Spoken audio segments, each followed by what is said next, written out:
3 months after humanity's first victory, the Defiance approached a distant solar system that had no name in any human language. Jack stood on the bridge studying the tactical display that showed their target. A Dominion outpost orbited a gas giant looking small and vulnerable. Intelligence said it was a logistics hub, lightly defended. The perfect target for their first real offensive operation. All stations report ready, Peter said from weapons. He looked different now, more confident. 3 months of constant training and smaller skirmishes had hardened them all. The crew of the Defiance had become real soldiers. Enemy strength? Jack asked, though he'd memorized the briefing already. 6 frigate-class ships, Lisa replied from navigation. Standard patrol configuration. The outpost itself has defensive weapons, but nothing that should trouble us if we're smart about it. Helen checked her displays. All systems green. Full drive is ready for quick exit if things go bad. We can be gone in 30 seconds if needed. Jack nodded, allowing himself a moment of pride.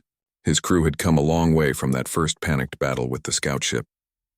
They'd fought 4 more engagements since then, each one teaching them something new about war and survival. They'd lost 9 more people, but they'd also destroyed 12 Dominion vessels. The enemy was starting to notice. Ambassador Venn, we're in position, Jack transmitted to the Accord flagship that shadowed them at a safe distance. Venn's face appeared on the display. The alien's colors were warm and encouraging. Remember, Commander, this is a reconnaissance mission first. Gather intelligence on the outpost's operations. If you can destroy it without significant risk, do so. But your survival is more important than any victory. Understood. Defiance out, Jack turned to his crew. 3 months of fighting together had built trust and understanding. He didn't need to give long speeches anymore. They knew what to do. Silent running. Approach Vector Beta 7. Peter, target their communications first. I want them isolated before they know we're here. The Defiance glided through space like a ghost, its stealth systems making it almost invisible to sensors. They'd learned that humans had an advantage the Accord hadn't expected. Human instincts for ambush and surprise translated well to space combat. The ancient hunters who stalked prey across African plains would have recognized the patience and precision their descendants now employed among the stars. The Dominion frigates patrolled in a lazy pattern, clearly not expecting trouble. Why would they? The outpost was deep in their territory, thousands of light years from any known threat. They had no idea that humanity had survived Earth's death, let alone that humans were now hunting them. In weapons range, Peter announced quietly. All targets locked. Fire. The Defiance struck like lightning. Plasma bolts and missiles hit the nearest frigate before it could react. The ship's shields flared and died, and the hull came apart in a cascade of explosions. The second frigate managed to raise shields but took critical damage to its engines. Then the Dominion forces realized they were under attack, and the real battle began. Multiple targets engaging. Peter reported, his hands moving rapidly over his controls. They're spreading out, trying to surround us. Don't let them. Lisa, evasive pattern Gamma. Keep us moving. Helen, maximize shield power to the port side. That's where they're concentrating fire.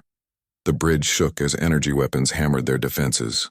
Jack gripped the arms of his chair, watching the tactical display. This was bigger than anything they'd faced before. 6 ships all firing at once, with the outpost weapons joining in. The odds weren't good, but humans specialized in bad odds. Target the wounded frigate, Jack ordered. 1 less enemy shooting at us makes everything easier. Peter fired a concentrated burst at the damaged ship. Its remaining shields collapsed and the vessel split in half. 2 down, 4 to go. Shields at 60%, Helen called out. They're hitting harder than the intel suggested. Can we take it? For a while. But we can't stay here all day. A console exploded, killing the technician manning it instantly. The medical team rushed forward, but there was nothing they could do. Jack forced himself not to look, not to think about the person they'd just lost. He had to focus on keeping everyone else alive. Lisa, bring us around. Put that gas giant between us and the outpost. Use it for cover. The Defiance turned, burning hard for the massive planet that dominated the system. The Dominion frigates pursued, firing constantly. 1 shot got through the shields, burning a hole in the hull. Emergency systems sealed the breach automatically, but 3 more crew members died in the explosion. We're losing people. Nathan's voice came through from medical. His tone was controlled, but Jack could hear the strain underneath. I can't keep up with the casualties. I know. We're working on it. They reached the gas giant and plunged into its upper atmosphere. The dense gases provided cover from sensors and weapons fire. The Dominion ships hesitated, unwilling to follow into the hazardous environment. Reading massive electromagnetic interference, Lisa reported. The planet's magnetic field is stronger than expected. It's playing havoc with our systems. And theirs, Jack replied. Can you use this? Make them come to us on our terms? Lisa studied her displays, then smiled grimly. Yes, if we position ourselves correctly, we can use the magnetic storms as weapons. Let the planet do some of our fighting. For the next 20 minutes, the Defiance played a deadly game of hide-and-seek through the gas giant's atmosphere. They would emerge from the storms just long enough to fire, then disappear again before the Dominion ships could respond effectively. One frigate got too close to a particularly violent magnetic disturbance and was torn apart by forces beyond anyone's control. 3 left, Peter said. But the outpost is still operational and launching fighters. Jack watched small craft pour from the station like angry insects. Dozens of them, maybe hundreds. The Defiance could handle the frigates, but fighters were a different problem. Too many targets, too fast, too maneuverable. We need to take out that outpost, Jack said. It's the source of our problems. Helen, can you give me a massive power surge to weapons? Everything we've got in one shot? That would drain our shields to nothing. We'd be completely vulnerable. But it would work? Helen hesitated, then nodded. Yes, it would work. One massive blast, enough to crack a moon. Jack made his decision. Do it, Lisa. Plot a course straight at the outpost, maximum speed. Peter, when Helen gives you the power, you target that station's reactor and you don't miss. Sir, the fighters, Danny protested. They'll tear us apart without shields. Then we better be fast. Execute on my mark. The Defiance burst from the gas giant's atmosphere at full thrust, accelerating directly toward the outpost. The Dominion fighters swarmed around them, firing their smaller weapons. Without shields, each hit tore into the hull. Alarms screamed throughout the ship. More people died, their sections exposed to vacuum. But the ship kept going, kept accelerating, closing the distance to the station. Now, Jack shouted. Helen routed every bit of available power to the weapon systems. Peter fired every gun, every missile launcher, every weapon the Defiance possessed, all aimed at a single point on the outpost's hull, where the reactor lay protected by layers of armor. The combined firepower was devastating. Armor melted away like paper. The reactor containment breached. For a moment, a new sun was born in the darkness of space as the outpost's core went critical. The explosion was massive, an expanding sphere of destruction that consumed the station and everything near it. The fighters closest to the outpost vanished instantly. The 3 remaining frigates were caught in the blast wave and hurled away like toys, tumbling end over end, their hulls cracked and burning. Get us out of here, Jack ordered. Lisa, full jump anywhere that isn't here. Jumping blind is dangerous, Lisa warned. We could end up inside a star or a planet. Better than definitely dying here. Jump.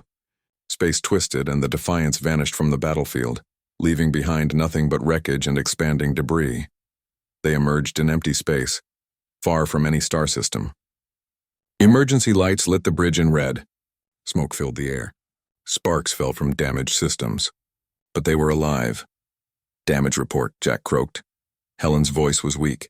Life support is failing on decks 4 through 7. Hull breaches everywhere. Engines are barely functional. We're dead in space until I can make repairs. Casualties. Nathan's response came after a long pause. 16 dead. 23 wounded. Commander, we can't take many more fights like this. Jack slumped in his chair, suddenly feeling every bit of exhaustion that 3 months of constant combat had built up. 16 people. 16 humans who had survived Earth's death, who had volunteered to fight, who had trusted him to lead them. Gone. But they'd won. The outpost was destroyed. The intelligence they'd gathered before the battle would help the Accord understand Dominion operations better. And most importantly, they'd survived. Ambassador Ven's face appeared on the display. The alien's colors showed deep respect mixed with concern. Defiance, we tracked your emergency jump. We're on our way to your position. Hold on, help is coming. We'll be here, Jack replied. Not like we can go anywhere. As they waited for rescue, Jack walked through the damaged ship. He saw the faces of his crew, exhausted and wounded, but still alive. The Defiance hung in space like a promise waiting to be kept. Jack stood on the bridge for the first time. running his hands over the controls that had been designed specifically for human use. Everything was labeled in English, every station configured for human proportions and reflexes. The Accord had studied them well. "It feels strange," Peter said from the weapons station. His fingers hovered over controls that could unleash devastating firepower. "A month ago, I was organizing supply shipments. Now I'm learning to operate weapons that can destroy cities." "Don't think about it too much," Helen advised from engineering. Her station was a maze of displays showing the ship's systems. "Focus on what we need to do, not what we're becoming." Jack settled into the command chair. It fit him perfectly, molded to support a human body during high-speed maneuvers. "All stations report status." One by one, his crew checked in. They had trained for 2 weeks straight, barely sleeping, pushing themselves to learn alien technology that should have taken years to master. The Accord instructors had been impressed by how quickly humans adapted. Jack suspected it was because humans had no choice. Learn fast or die. Simple motivation. "Full drive is online," Helen reported. "All systems showing green. We're ready for our first test flight." Ambassador Ven's voice came through the communication system. "Defiance, you're cleared for departure. Remember, this is just a short jump to the edge of the solar system and back. Get comfortable with the ship's systems before we move to combat training." "Understood," Jack replied. He took a deep breath and looked at his crew. Lisa at navigation, Peter on weapons, Helen managing engineering. Danny Foster at communications, keeping them connected to the Accord ships. 24 others at various stations throughout the vessel, all of them learning as they went. "Helm, take us out. Nice and easy." Lisa's hands moved over her controls, and the Defiance lifted smoothly from its berth. Mars fell away below them, red and dusty and small. Beyond it, the sun burned bright and distant. Out there, somewhere in the vast darkness, the Dominion waited. "Approaching fold point," Lisa announced. "All systems stable." "Engage on my mark," Jack said. 3, 2, 1 mark. Space twisted. Jack felt his stomach lurch as reality bent around them. For a moment that felt like forever and no time at all. They existed in a place between places. Then they were somewhere else. Billions of miles from where they started, with Earth's sun just another star in the distance. "Jump complete," Lisa said, her voice slightly shaky. "We're at the designated coordinates.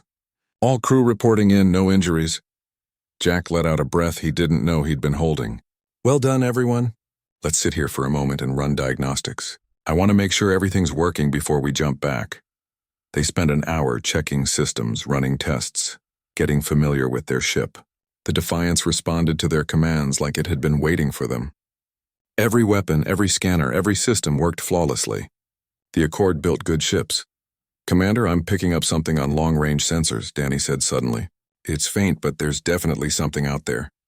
Jack felt his pulse quicken. "Can you identify it?" "Working on it.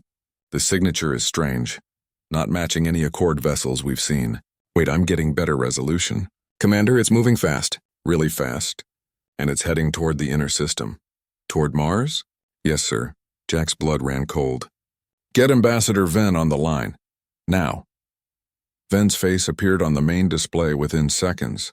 The alien's color had shifted to dark purple, which they'd learned meant alarm. "We see it too, Commander. Our sensors identified the drive signature. It's a Dominion scout ship.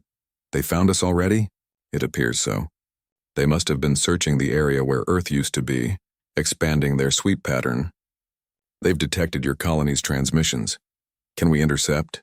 Jack asked, though he already knew the answer would complicate everything. "The scout is faster than the Defiance. It will reach Mars in approximately 6 hours. However, it has not detected you yet. You're too far out, and the Defiance's profile is designed for stealth. You have an advantage." Peter turned in his seat. "We could let it go, evacuate the colony before it arrives." "No," Jack said firmly. "If that scout reports back to the Dominion fleet, they'll know exactly where we are and how weak we are. They'll come in force." "Commander Morrison is correct," Ven agreed. "You must destroy that scout before it can transmit its findings. This is no longer a training exercise. This is combat." The bridge went silent. They all understood what was being asked. Their first mission was supposed to be a simple patrol in Accord space, something to build confidence and experience. Instead, they were about to face a real enemy with real weapons, and people would probably die. "Crew, listen up," Jack said, his voice carrying to every corner of the ship. "We have a Dominion scout heading for Mars. If it reaches the colony, everyone there dies. If it escapes to report our position, the Dominion fleet will come and finish what they started. Our only choice is to stop it here and now." He paused, letting them absorb the situation. "I know this isn't what we planned. I know you're scared. I'm scared too. But this is why we volunteered. This is why we trained. The people on Mars, the civilians we left behind, they're counting on us. So we're going to intercept that scout, and we're going to send a message to the Dominion. Earth is gone, but humanity is not. Helm, plot an intercept course. Engineering, I want maximum stealth. We hit them before they know we're there. Weapons, prepare firing solutions for every system we have. We only get one shot at this." The Defiance turned, its engines burning silent and cold as it moved to intercept the enemy. Jack watched the tactical display as the two ships converged. The Dominion scout was smaller than the Defiance, but moved with confidence. It had no idea death was coming for it. "Enemy vessel approaching weapons range in 5 minutes, Peter reported. His voice was steady despite the situation. "All systems armed and ready. Hold fire until we're sure of a kill," Jack ordered. "One shot, that's all we get before they know we're here." The minutes crawled by. Jack could hear his own heartbeat, could feel sweat running down his back despite the climate control. This was it. Humanity's first combat action against the species that murdered Earth. "In range," Peter said. "Target lock acquired. Fire." The Defiance unleashed everything it had. Plasma bolts, kinetic missiles, and energy beams all converged on the Dominion scout at once. The alien ship's shields flared bright, absorbing the initial impact. Then they failed, and the weapons punched through the hull. But the scout wasn't dead. It spun, damaged but functional, and returned fire. The bridge rocked as energy weapons hammered their shields. "Shields at 70%, Helen shouted. They hit harder than expected. "Evasive maneuvers," Jack ordered. "Peter, keep firing." The battle became a deadly dance. The Defiance was larger and more heavily armed, but the scout was faster and more maneuverable. They chased each other through the void, exchanging fire, each trying to land the killing blow. A console exploded, showering sparks. The technician manning it, a woman named Kelly Price who used to analyze mineral samples, screamed and fell. Medical teams rushed to help her, but Jack couldn't afford to look. He had to focus on the fight. "Target their engines," he commanded. "Slow them down." Peter adjusted his aim, firing concentrated bursts at the scout's propulsion systems. One engine went dark, then another. The Dominion ship's speed dropped, and suddenly they had the advantage. "They're trying to transmit," Danny warned. "Broadcasting on all frequencies. Jam them. Don't let that signal get through." "On it." "Jamming all bands. But Commander, if they get through even for a second, the Dominion will know we're here." Jack gritted his teeth. "Then we end this now. All weapons fire at will, burn through their hull." The Defiance poured fire into the crippled scout. Armor plating melted away, exposing internal systems. Explosions blossomed along the alien ship's length. Still it fought back, still it tried to complete its mission. "Critical hit on their communication array," Peter reported. "They can't transmit anymore. Finish it." One last volley of missiles struck the Dominion scout's reactor. The ship came apart in a brilliant flash of light, debris expanding outward in all directions. Then there was nothing but wreckage and silence. Jack slumped in his chair, suddenly exhausted. Around him, the bridge crew sat in stunned silence. They'd done it. They'd won, but the cost was becoming clear. "Damage report," he said quietly. Helen's voice was shaky. "Hull breaches on decks 3 and 5. Shields regenerating. We lost 3 crew members. Kelly Price, Gregory Hunt, and Michelle Stevens. 8 more wounded, 3 critically. 3 dead. 3 people who had survived Earth's destruction, who had volunteered to fight back, who had families and dreams and futures. Gone in a matter of minutes." Nathan's voice came over the intercom from medical. "Commander, I need you down here now." Jack found Nathan standing over the bodies. They'd been covered with sheets, but he could still see the shapes underneath. 3 lives that ended too soon, sacrificed so that others might live. "This is what war looks like," Nathan said bitterly. "This is the price we pay." "I know. Do you?" "Because we just killed everyone on that scout ship. However many Dominion soldiers were aboard, they're dead now. We did that. They would have killed everyone on Mars." The transformation of Olympus Station happened faster than Jack thought possible. Within a week, the entire colony had changed.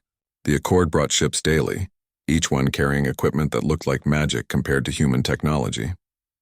Fabricators that could create complex materials from basic elements, medical devices that could heal injuries in hours instead of weeks, and weapons, So many weapons. Jack stood in what used to be the main cargo bay. The space had been cleared and converted into a training facility.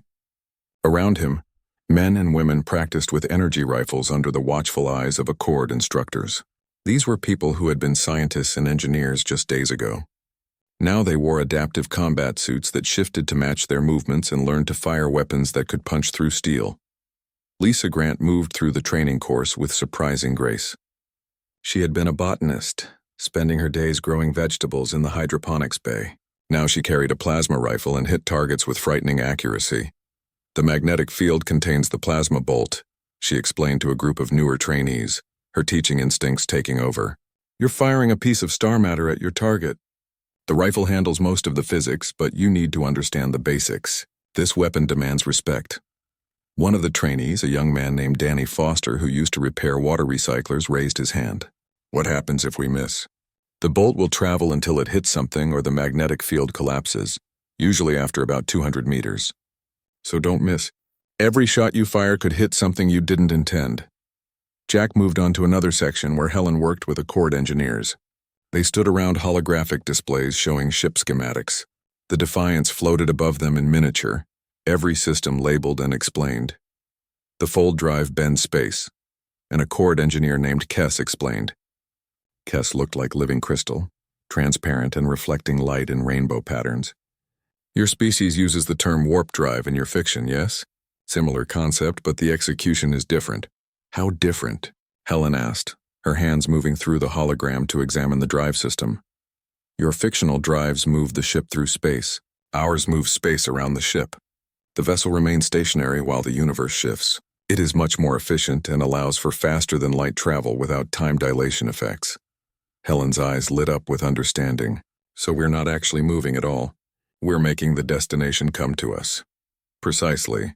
Your species has an unusual talent for intuitive understanding. We show you technology that took us centuries to develop, and you grasp the fundamentals in days. We're good at making things work with less than we need, Helen replied, a hint of pride in her voice.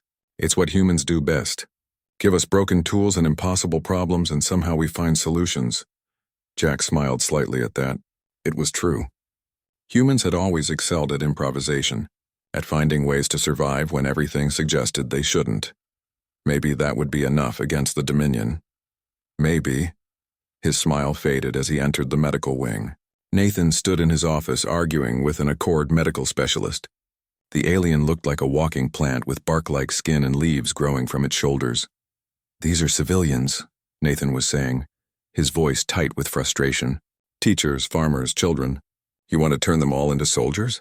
We want to give them the tools to survive, the medical specialist responded calmly. The Dominion will not distinguish between combatants and non-combatants. They will kill everyone they find.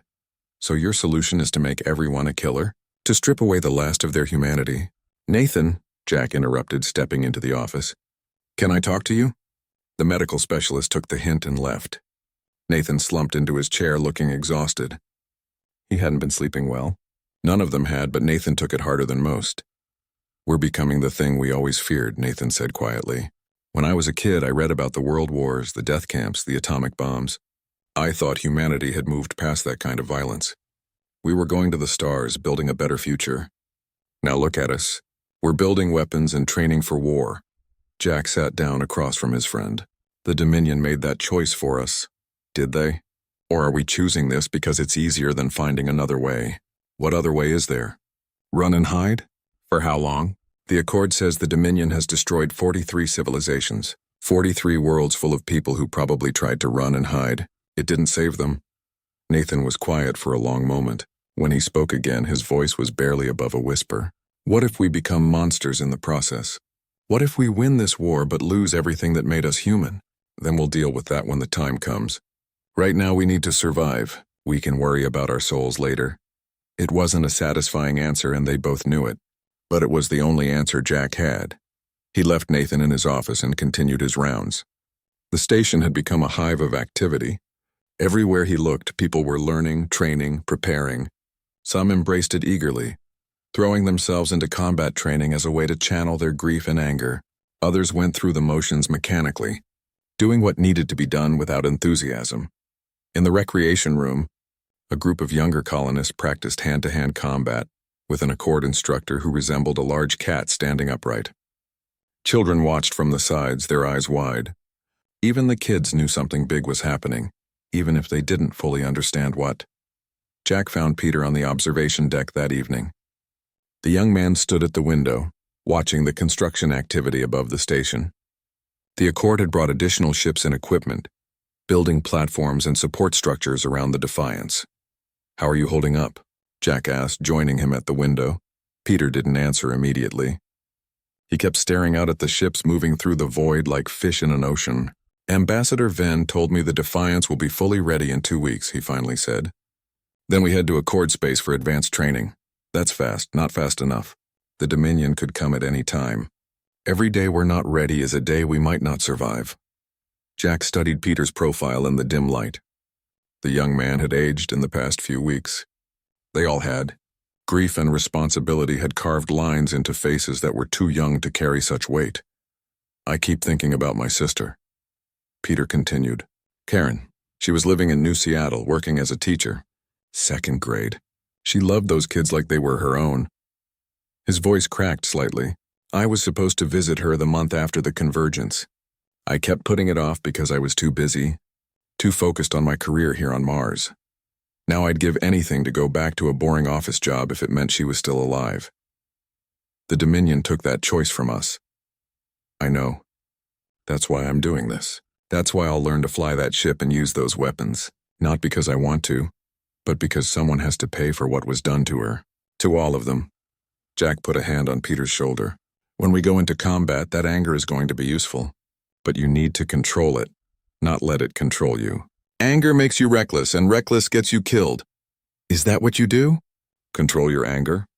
Jack thought about his sister, about her last phone call, about the screaming that cut off mid-sentence when the connection died. "No," he admitted, "but I'm trying to. We all are." They stood together in silence, watching the alien ships work through the night.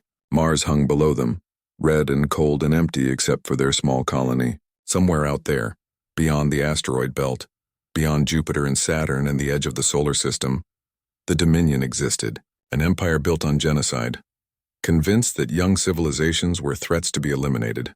"Do you think we can win?" Peter asked. "I think we can fight," Jack replied, "and sometimes that's enough." The next morning, Ambassador Venn called a general assembly. Everyone who could fit gathered in the main hangar. Nearly 800 people crowded together. Those who couldn't fit watched on screens throughout the station. Venn stood on a raised platform, somehow making the gesture look natural despite having 4 arms. The alien's skin shifted through colors as it spoke, the translator converting words into English for the crowd. "Humans of Mars," Venn began. 2 weeks ago you learned that Earth was murdered, that your species was targeted for extinction by an enemy you never knew existed. Today I bring you both a warning and an offer." Holographic displays appeared above the crowd showing images of the Dominion, their insect-like forms, their ships, their weapons. People gasped and some children began to cry. "The Dominion knows you survived. They consider this unacceptable. Within 3 months, possibly sooner, they will send a fleet to Mars. They will complete what they started, unless you are ready to fight back." The displays changed, showing human volunteers in combat training, the Defiance bristling with weapons, Accord ships standing ready. "The Galactic Accord is offering you a choice. You can evacuate. We will take your civilians, your children, your elderly and injured, to safe worlds far from the conflict. They will live under our protection until this war is over. But we need warriors. We need those willing to fight, to stand against an enemy that has committed genocide 43 times without consequence." Venn paused, letting the words sink in. "We do not ask this lightly." The conference room had never felt so small. Ambassador Venn stood near the wall, too tall for the human-sized chairs. The alien's presence filled the space in a way that had nothing to do with physical size. Jack sat across from the creature that claimed to know why Earth died, and his hands wouldn't stop shaking. Around the table sat his senior staff. Peter looked like he might be sick. Helen kept adjusting her tablet, unable to sit still. Nathan stared at the alien with barely hidden anger. Lisa had her arms wrapped around herself, trying to stay calm. "You said crime," Jack managed to say. His voice sounded strange in his own ears. "You said someone committed a crime against Earth." Ven's skin shifted to darker colors. The translator device on the alien's chest processed the response. Yes, your world was murdered, deliberately destroyed by an enemy that has killed many civilizations before yours. The words landed like physical blows. Jack had suspected, had feared, but hearing it confirmed made everything worse. Earth hadn't died in some cosmic accident. Someone had chosen to end it. Someone had decided that 8 billion lives meant nothing. Who? The word came out as almost a growl. The alien touched a device on one of its four arms. Above the table, a hologram appeared, showing creatures that looked like enormous insects.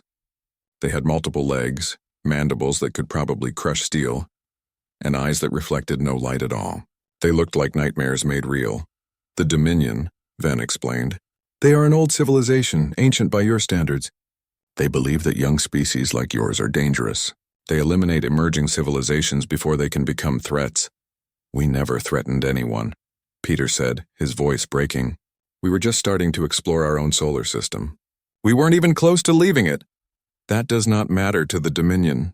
They detected your radio signals decades ago. When you split the atom, when you reached for nuclear power, they marked you for destruction. Your fate was decided long before any of you were born. Helen slammed her hand on the table. Where was the Galactic Accord when this happened? Where were you when our world was dying? Ben's color shifted again, and the alien seemed to shrink slightly. If Jack didn't know better, he would say the ambassador looked ashamed. We did not know. The Dominion operates in secret. They disguise their genocide as natural disasters, cosmic accidents. We only learned the truth 3 months ago when we captured one of their ships. The pilot told us everything before it died. We came to Earth immediately, but we arrived too late. Your world was already gone. Jack closed his eyes, imagining the alien ship arriving at Earth to find nothing but debris and radiation. Too late, always too late. The story of humanity's end. Why are you here now? Nathan asked. What do you want from us? Mars survived because it was too small for their weapon. The convergence device they used requires a specific planetary mass and magnetic field. Your colony survived by accident. Ben paused, and when the translator spoke again, the words were heavy with meaning. But the Dominion knows you exist now. They will send ships to finish what they started. Unless you fight back. The room went silent. Fight back. The idea seemed impossible. They were less than 1,000 people with equipment held together by hope and spare parts. How could they fight an enemy that casually destroyed planets? You're insane, Nathan said flatly. We're not warriors. We're engineers, doctors, farmers. We wouldn't last 5 minutes against an enemy like that. You are survivors, Ven countered. We have studied your species extensively since learning of your existence. Humans are remarkable in ways you do not understand. You have survived extinction events. You have rebuilt from ashes multiple times in your history. You reached for space with technology we would consider primitive. The Dominion fears emerging species because they understand something you do not. Young civilizations fight with a desperation that ancient ones have forgotten. Jack leaned forward. What exactly are you asking us to do? The hologram changed, showing ships that looked nothing like human designs, sleek vessels that seemed to cut through space itself, weapons that glowed with power, technology that was clearly centuries beyond anything humans could build. The Galactic Accord is preparing for war with the Dominion. We have been at peace for so long that we have forgotten how to fight. But you humans, you know war. You understand struggle. We are asking you to join us. We will provide ships, weapons, training. We will give you everything you need to strike back at the ones who killed your world. In exchange for what? Helen asked suspiciously. Your participation in the war, your tactics, your perspective. And when the war is over, if we win, we will help you rebuild. Find you a new world. Help you grow your population. Give humanity a second chance. Lisa spoke up for the first time, her voice soft but steady. And if we refuse? Ven's color darkened to almost black. Then the Dominion will come and you will die here on Mars. They leave no survivors. Ever. The alien let that sink in for a moment before continuing. I know this is difficult. You have lost everything. Your world, your families, your future. We are asking you to risk the last of your species in a war that is not truly your own. But consider this. If you fight, if you help us defeat the Dominion, no other civilization will suffer as yours has. No other species will wake up one day to find their world dying for no reason they can understand. You can give meaning to your tragedy. You can ensure that Earth's death meant something. Jack looked around the table at his people. Peter, who had lost his entire family. Helen, who lost her wife and daughter. Nathan, who lost his parents and 3 siblings. Lisa, who lost everyone she ever loved. They were all broken in different ways, all carrying grief that would never fully heal.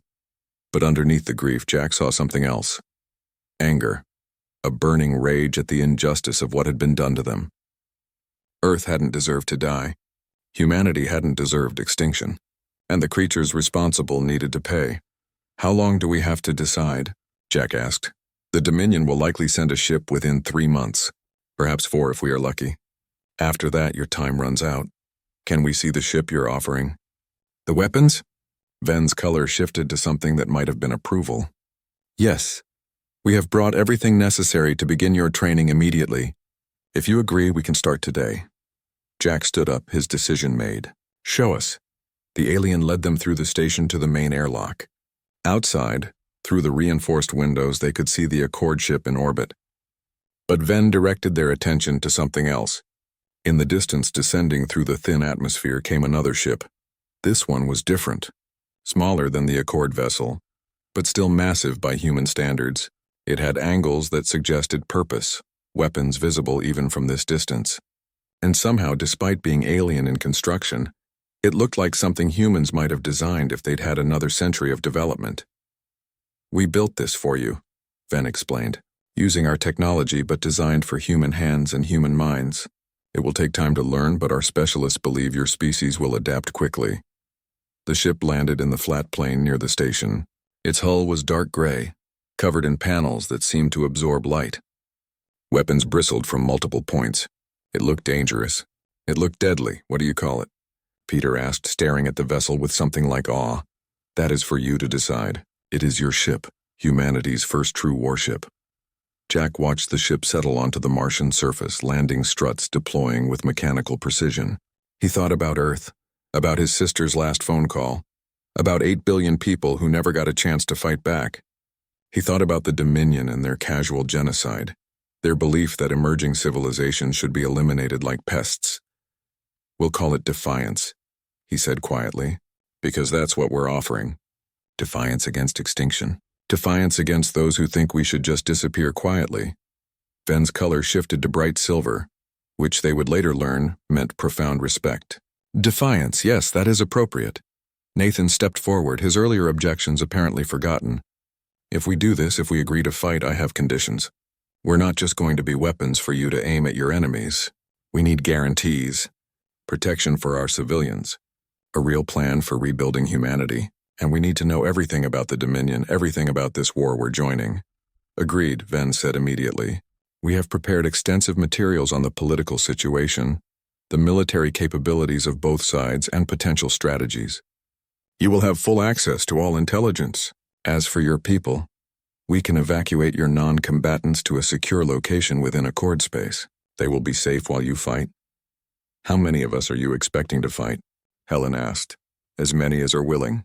We understand not all humans are suited for combat, but those who wish to strike back at the Dominion will be trained and equipped. We estimate you can field a force of perhaps 200 personnel initially, 200 humans against an enemy that killed worlds."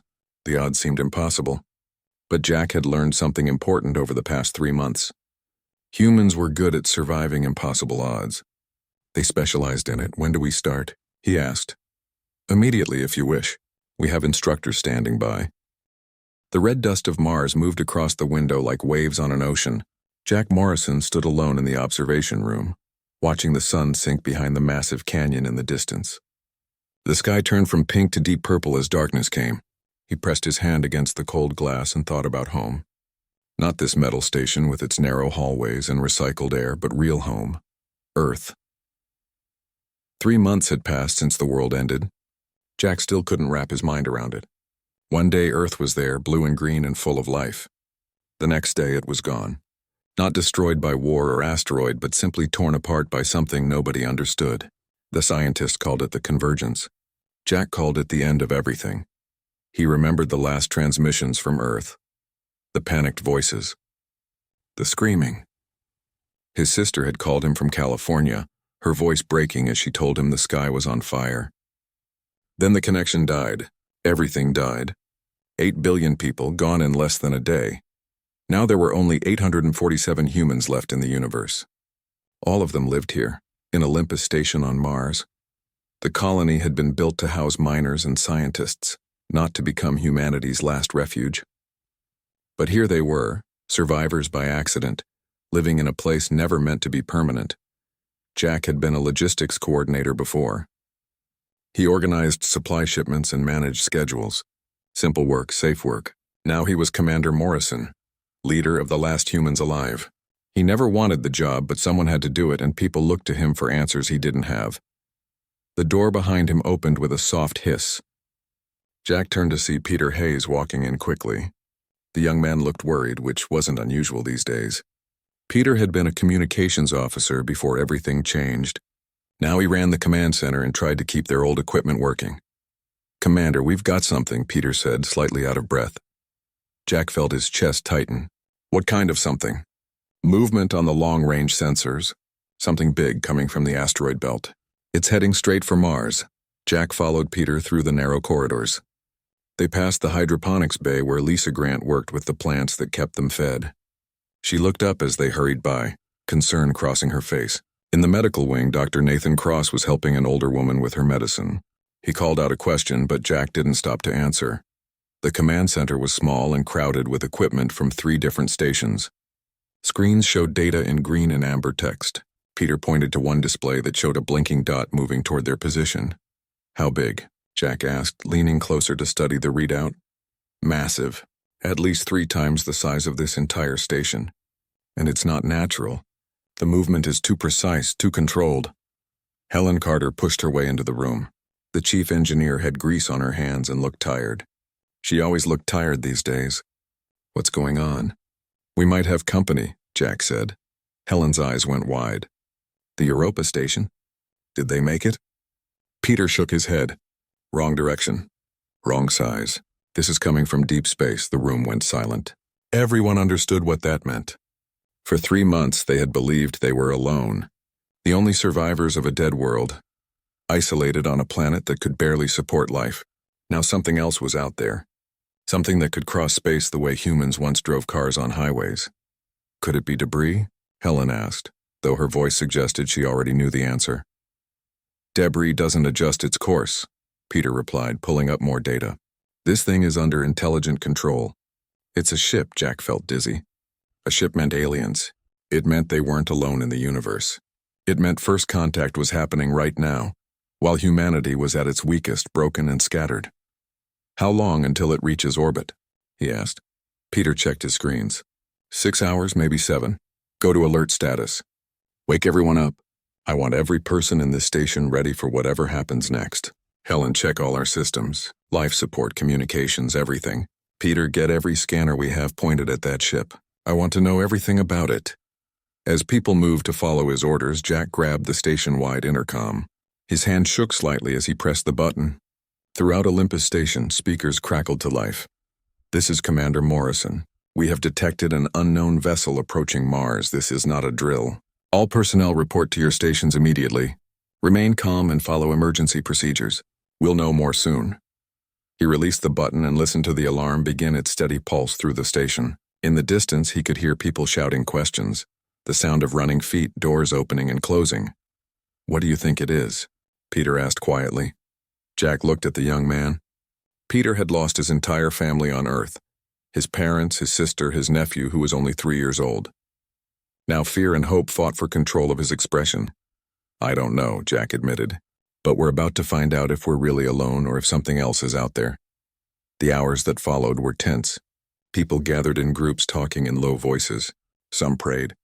Others checked weapons that were meant for mining equipment emergencies, not alien encounters. Nathan argued that they should try to appear friendly. Lisa suggested they hide. Helen wanted to prepare the shuttle for evacuation, though nobody knew where they would evacuate to. Jack spent the time in the command center, watching the alien ship grow larger on their screens. It was dark, almost black, shaped like nothing humans had ever built. It moved with grace that seemed impossible for something so massive. No rockets, no thrusters that they could detect. It simply glided through space as if the laws of physics were suggestions rather than rules. "They're scanning us," Helen reported, staring at her instruments. Full spectrum analysis. They're learning everything about this station. Can we scan them back? Jack asked. We're trying, but our equipment isn't designed for this. It's like using a flashlight to study the sun. Peter looked up from his console, face pale. Commander, they're not responding to our transmissions. We've sent every kind of signal we can think of. Mathematical sequences, radio waves, even light pulses. They're ignoring us completely. Or they don't care what we have to say. Nathan muttered from where he stood in the doorway. The alien ship settled into orbit high above Mars. For 3 days, it did nothing but circle the planet in silence. 3 days of waiting. 3 days of fear and speculation and hope all mixed together until nobody could think straight anymore. On the morning of the 4th day, something changed. The ship launched a smaller craft, sleek and fast. It descended through the thin Martian atmosphere, heading directly for Olympus Station. They're coming to us, Peter said, his voice barely above a whisper. Jack stood up straight, checking his sidearm out of habit. Around him, the security team assembled with their weapons. 6 people with pistols and mining tools preparing to meet visitors from the stars. Open the external cameras, Jack ordered. I want to see them coming.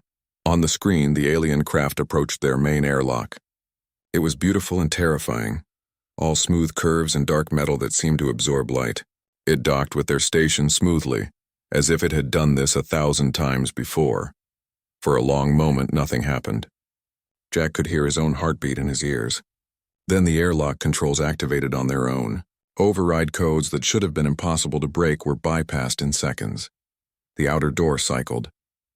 Then the inner door began to open. Jack raised his weapon, knowing it was probably useless. Whatever was on the other side of that door had crossed the stars. They had technology that made human science look primitive. If they wanted to hurt the last survivors of Earth, a pistol wouldn't stop them. The door finished opening, and Jack Morrison got his first look at an alien. It was tall, much taller than any human, with 4 arms that ended in delicate fingers. Its skin seemed to shift colors like oil on water, reflecting light in strange ways. The head was angular, with large eyes that held depths Jack couldn't comprehend. It wore no clothes that he could identify, but a device rested on its chest. The alien looked at them for a moment that stretched like years. Then the device on its chest spoke in perfect English, the words clear and precise. Humans of Mars. I am Ambassador Venn of the Galactic Accord. We have much to discuss about the fate of your species and the crime that was committed against your world. Crime. The word hung in the air between them. Jack lowered his weapon slightly, his mind racing. This alien knew about Earth, knew what happened, called it a crime, which meant it wasn't an accident or a natural disaster. Someone had killed Earth. Someone had murdered 8 billion people. And this alien knew who.